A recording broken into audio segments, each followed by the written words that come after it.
c'est comme ça qu'on veut des fromages fermiers en fait. Ouais. On veut pas quelque chose de régulier, on veut vraiment du travail artisanal. C'est vraiment ce qu'on Là, recherche. ça va, c'est pas le travail d'arabe. Alors, Reblochon, c'est un symbole de la gastronomie française et de la fromagerie en France. Ben donc voilà, quand on commence à s'attaquer à ce symbole et qu'on réussit, ben, forcément, ça fait du bruit.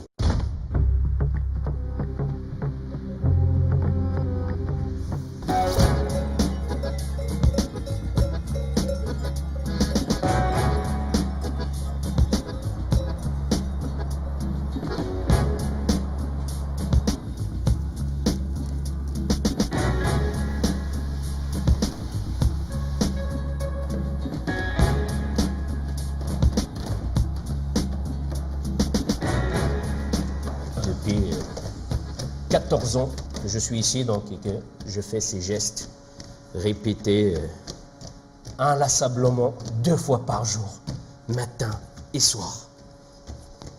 Et toujours avec le même plaisir et à fond.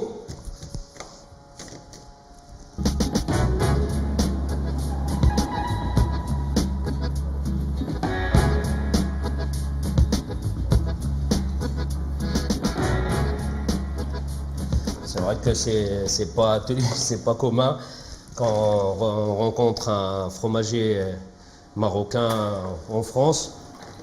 Dans les médias, on entend des choses sur les étrangers, donc on est un peu stigmatisé. Ben voilà, il faut tout faire en fait pour démentir tous ces malentendus, tout ce qu'on peut entendre de mauvais, et montrer qu'il y a des étrangers qui sont là, qui ont envie de bosser, de travailler, de faire leurs choses correctement. Et d'ailleurs, je ne suis pas le seul, on est des millions. Et aujourd'hui, je peux même dire que l'immigration apporte plus à ce pays que lui nous coûte. Donc, ben voilà.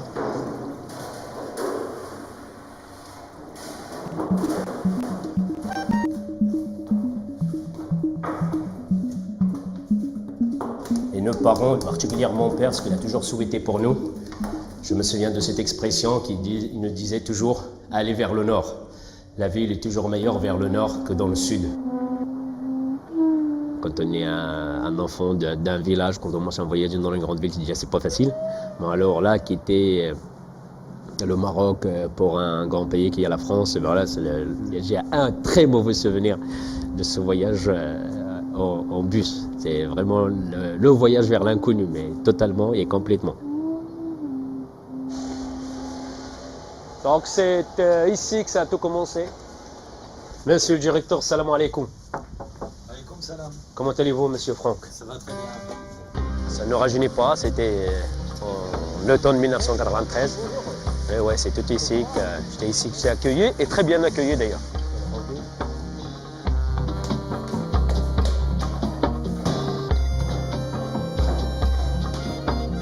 Je suis arrivé ici avec mon sac à dos dans lequel j'avais juste un deuxième change, une brosse à dents, et ni couverture, ni drap, ni quoi que ce soit. Donc c'est l'école qui m'a prêté les couvertures pendant la première année.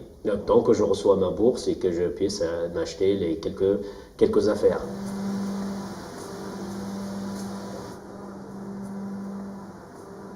Quand je suis arrivé de mon bled ici, une fois que j'ai découvert, en fait, ce que je voulais, c'est, comme je dis répété, c'est d'avoir un métier. Ça me plaisait, c'est transformer cette matière première qu'est le lait en fromage.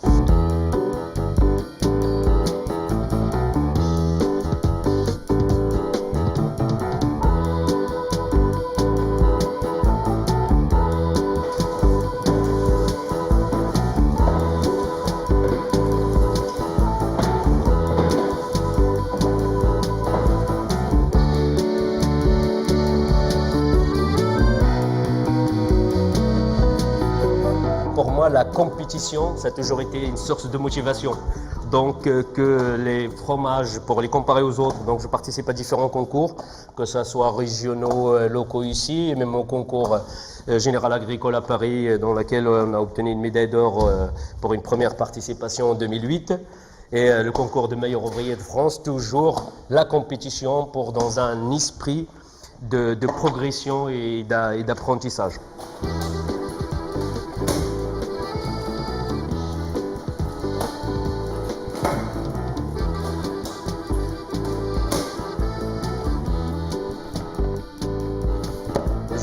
qualifier ça d'une opération d'esthétisme pour reblochon, une petite manicure qui permet d'avoir des reblochons jolis.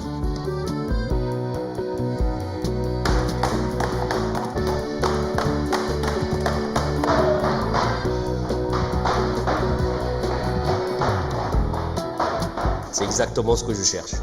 C'est assez souple, assez doux, c'est magnifique. Magnifique.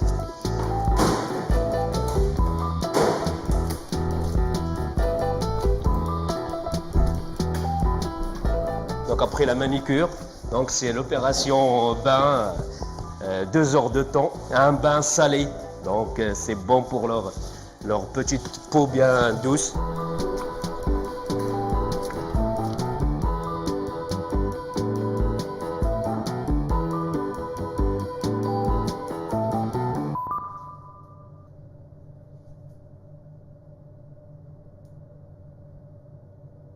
Ça, c'est un super bon produit. Il n'est pas encore tout à fait fait, mais c'est magnifique. Là, on voit que justement la belle coloration, le bel aspect qu'il faut et la souplesse qui va par la suite donner une très très bonne pâte crémeuse avec ce qu'on appelle le goût de noisette, l'odeur du crème, du lait. C'est exceptionnel. On le voit la différence entre les deux. Un fromage jeune et un fromage qui est affiné. Donc on va découvrir la surprise du chef.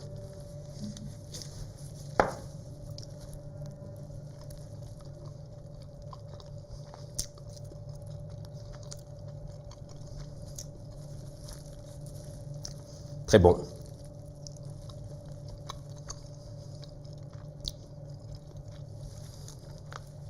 C'est bon le reblochon.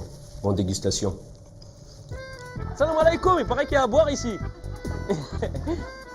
Hein? Sacrée équipe de cons là-dedans. Ils répondent même pas. Toi alors? Ah bien. Tu vas bien? Ça roule? Ouais. Ça caille? Oui. Ouais, mais arrête de fumer.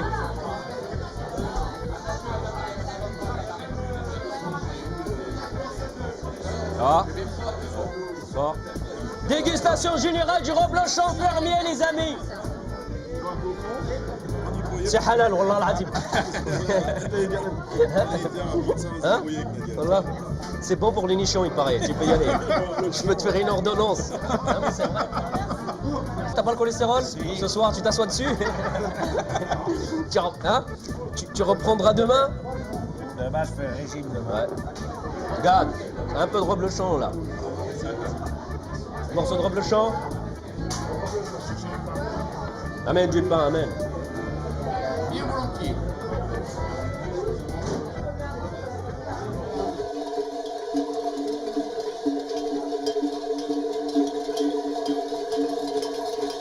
On passe du reblochon en live.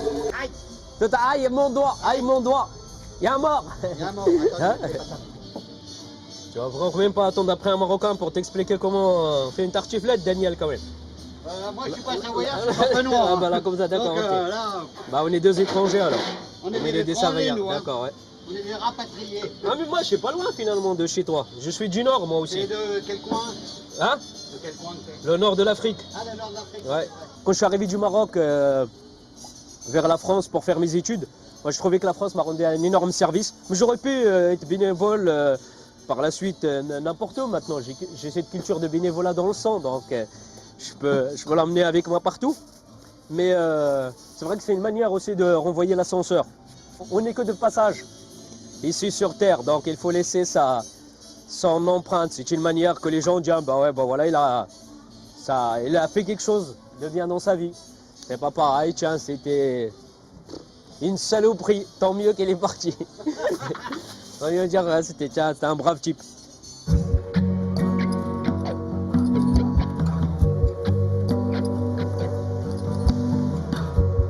On n'est pas là du tout pour manger le pain des Français ou profiter des prestations sociales ou autres, quoi, voilà. Moi, je peux même aujourd'hui, mouvement, situation de Français moyen, j'ose dire, je suis parmi ceux qui payent et qui ne reçoivent rien du tout. Donc voilà, mais c'est tout un honneur. Je m'autant.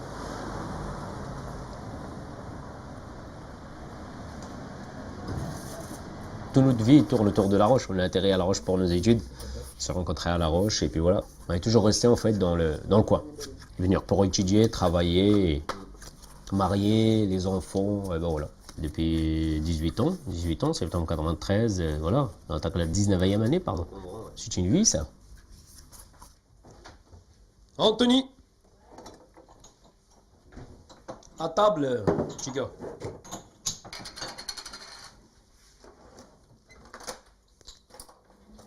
Malgré 18 années passées ici, quoi qu'il arrive, on reste toujours un étranger.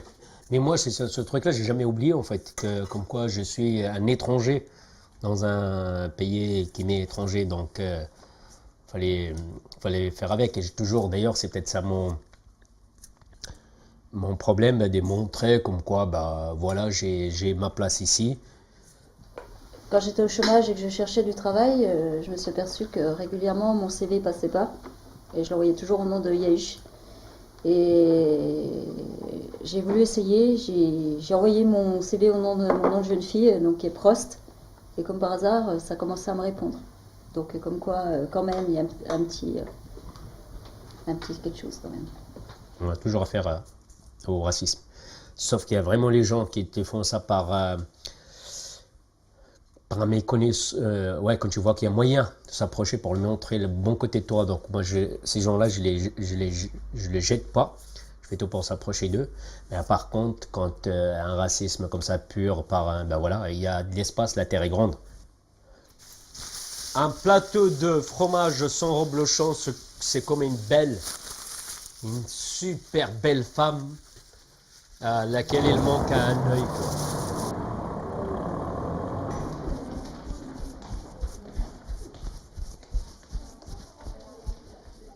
Michel? Oh ben, il vient quand il veut dans mon bureau, il est chez lui. C'est à chaque fois qu'il y a des élections, les émigrés. Moi, pour moi, Abdou, c'est pas un émigré, c'est un Français comme moi, qui a tenu une place. Et si tous les Français étaient comme lui, croyez-moi, on serait content, hein, en France, parce que la citoyenneté, ça fonctionnerait, et puis le respect des autres aussi. Moi, je suis triste de le voir partir. Voilà, je le dis très franchement, et je le dis du fond du cœur.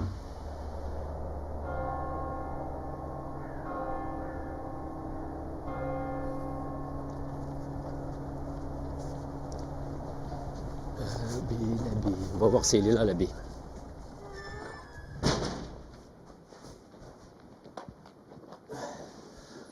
C'est le départ pour quand? Pour bientôt ou bien quoi? Mi-janvier, si tout va bien. Mi-janvier? Ouais.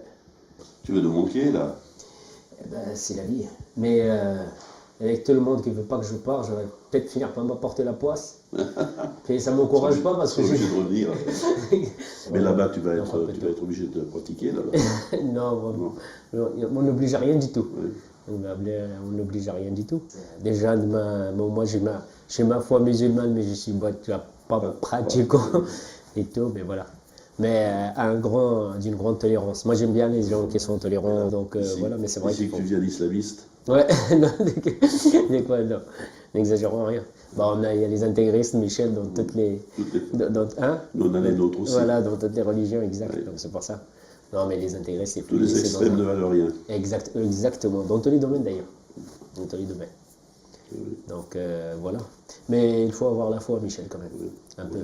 Hein? Ouais, ça nous permet un peu d'avancer et de relativiser. Oui. Il faut avoir la foi. Croise les doigts. Bah, ma foi, on verra bien. Est-ce que ça... Merci, au revoir. Au plaisir.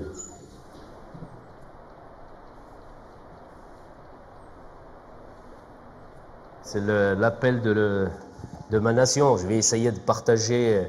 J'ai passé 20 ans au Maroc, 20 ans ici. Bah, j'espère repasser 20 ans au Maroc et revenir 20 ans ici, comme ça jusqu'à 100 ans. Je ne vais pas essayer de partager ça comme ça entre les deux pays. Ça serait bien. Mais de toute façon, je ne couperai jamais, comme je n'ai jamais coupé de lien entre le Maroc et ici, ça sera la même chose dans l'autre sens. Et il y a énormément à partager et à travailler ensemble, je pense.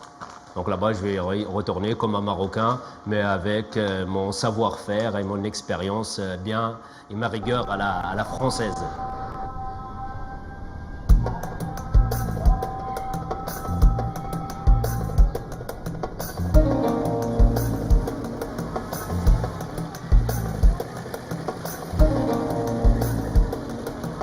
j'arrive ici, je suis chez moi, j'ai pas de barrière de langue, j'ai pas de barrière de tradition, j'ai pas de barrière de savoir-vivre, etc., etc. Donc c'est tout à fait, je m'acclimate et je m'adapte tout à fait facilement. Ce sont des choses pour moi qui sont, comment dirais-je, qui sont innées en quelque sorte. Donc voilà, pas de problème, no problème. Donc là, ce sont des anciens frigos.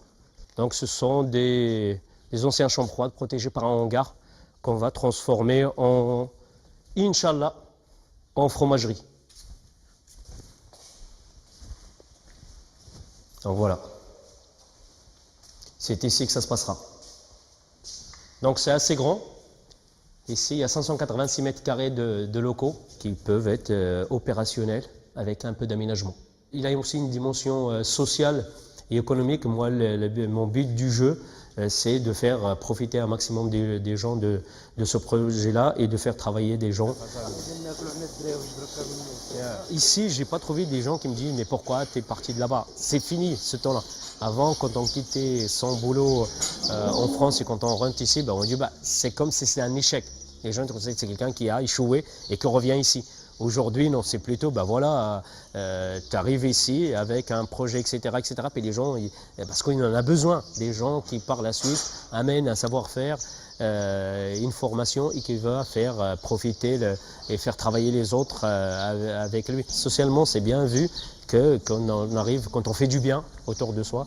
Donc, sincèrement, ici, j'ai des encouragements et ça aura encore plus de mérite si ça a réussi. Et si ça ne marche pas, du moment qu'il n'y a pas mort d'homme, c'est pas bien grave.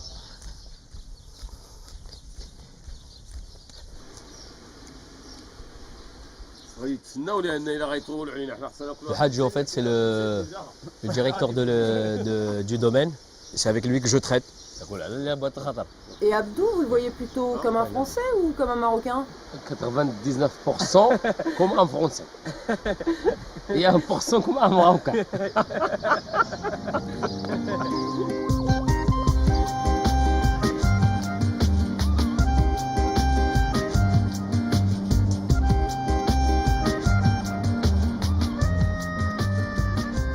Qu'est-ce que vous en pensez quand même pour des Africains se trouver dans cet haut lieu de Paris? Magnifique, avec des produits typiquement de l'Hexagone. C'est splendide. Hein? C'est exceptionnel. Moi, je ne me suis jamais posé la question de est-ce que ma couleur de peau elle m'empêche de réussir ou elle m'empêche d'avancer. Comme je dis toujours, c'est un faux débat. C'est un débat qu'on lance pour ne pas parler d'autre chose. Et pendant qu'on parle de la couleur de la peau, on ne parle pas des vrais problèmes qu'il y a à droite à gauche. C'est le métier en lui-même qui est dur. C'est ni ma couleur, ni... après, je peux mettre ma couleur sur la table pour me trouver des excuses, mais moi, c'est pas ça. C'est difficile parce que c'est un métier qui est dur et que je pense qu'il faut avoir un grain aussi pour faire ce genre de métier où tu trimes. Voilà. C'est l'image de la France, là, il est là, hein, la bonne baguette, le morceau de fromage et la bouteille de rouge. C'est nous, en tant qu'émigrés, avec toutes ces chances que la France nous a offert pour réussir et qu'on a réussi et qu'en plus on défend et qu'on fait du super bon boulot, voilà, ça donne juste une autre image de l'immigration, cette image positive qu'on veut. C'est vrai que la France, elle est réchaussée de cette diversité. Santé. Santé. Ce pays qui n'est pas le mien et peut-être le vôtre. Est-ce qu'un pays appartient